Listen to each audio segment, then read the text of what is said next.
राघव भाई, अभी आपका वीडियो देखा। हम सब लोग अरविंद केजरीवाल जी के सिपाही हैं और हमने तो एक ही बात सीखी थी, जो डर गया समझो मर गया। हम सबको तो लोगों के मुद्दे उठाने थे सरकार की आंख में आंख डाल के। पिछले कुछ दिनों में हमने देखा, जो भी कोई सीरियस मुद्दे सरकार के खिलाफ उठाता है, सरकार से प्रश्न पूछता है, लोगों की बात करता है, सरकार डिक्टेटर की तरह उसको तमाम सोशल मीडिया पर बैन कर रही है। चाहे वो ट्विटर हो, चाहे वो फेसबुक हो, चाहे वो यूट्यूब हो, सब जगह बैन किया जा रहा है। एफआईआर दर्ज कराई जा रही है, मुकदमे किए जा रहे हैं।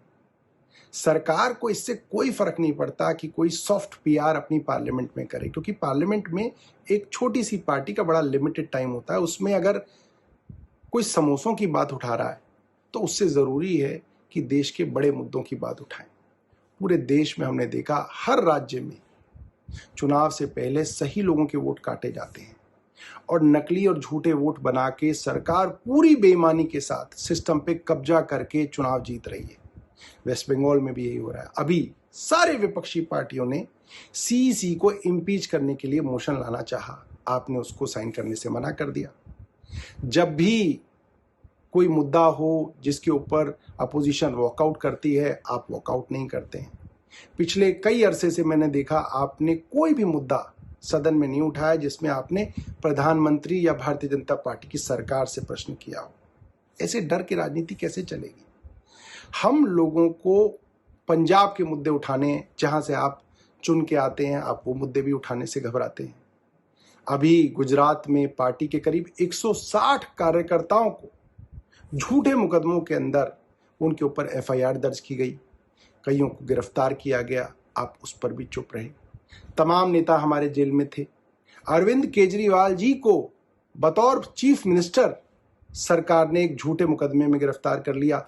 आप उस समय भी जो है देश में नहीं थे, आप कहीं जाके छिप गए।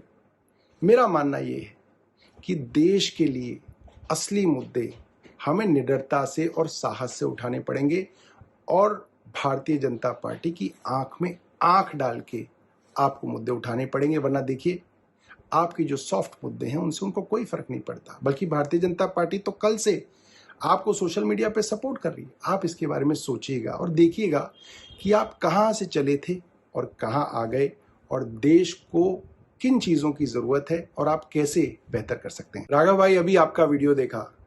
हम सब लोग अरविंद केजरीवाल जी के सिपाही हैं और हमने तो एक ही बात सीखी थी, जो डर गया समझो मर गया।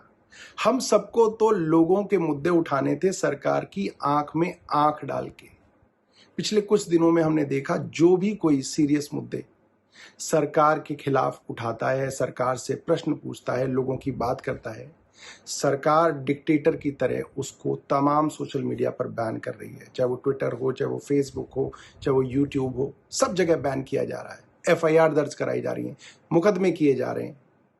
सरकार को इससे कोई फर्क नहीं पड़ता कि कोई सॉफ्ट पीआर अपनी पार्लियामेंट में करे, क्योंकि पार्लियामेंट में एक छोटी सी पार्टी का बड़ा लिमिटेड टाइम होता है। उसमें अगर कोई समोसों की बात उठा रहा है तो उससे जरूरी है कि देश के बड़े मुद्दों की बात उठाएं।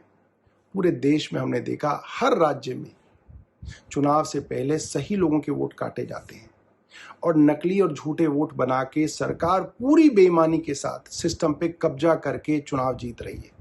वेस्ट बंगाल में भी यही हो रहा है। अभी सारे विपक्षी पार्टियों ने सीईसी को इम्पीच करने के लिए मोशन लाना चाहा, आपने उसको साइन करने से मना कर दिया। जब भी कोई मुद्दा हो जिसके ऊपर अपोजिशन वॉकआउट करती है, आप वॉकआउट नहीं करते हैं। पिछले कई अरसे से मैंने देखा, आपने कोई भी मुद्दा सदन में नहीं उठाया जिसमें आपने प्रधानमंत्री या भारतीय जनता पार्टी की सरकार से प्रश्न किया हो। ऐसे डर की राजनीति कैसे चलेगी? हम लोगों को पंजाब के मुद्दे उठाने, जहां से आप चुन के आते हैं, आप वो मुद्दे भी उठाने से घबराते हैं। अभी गुजरात में पार्टी के करीब 160 कार्यकर्ताओं को झूठे मुकदमों के अंदर उनके ऊपर एफआईआर दर्ज की गई, कईयों को गिरफ्तार किया गया, आप उस पर भी चुप रहे। तमाम नेता हमारे जेल में थे। अरविंद केजरीवाल जी को बतौर चीफ मिनिस्टर सरकार ने एक झूठे मुकदमे में गिरफ्तार कर लिया। आप उस समय भी जो है देश में नहीं थे, आप कहीं जाके छिप गए।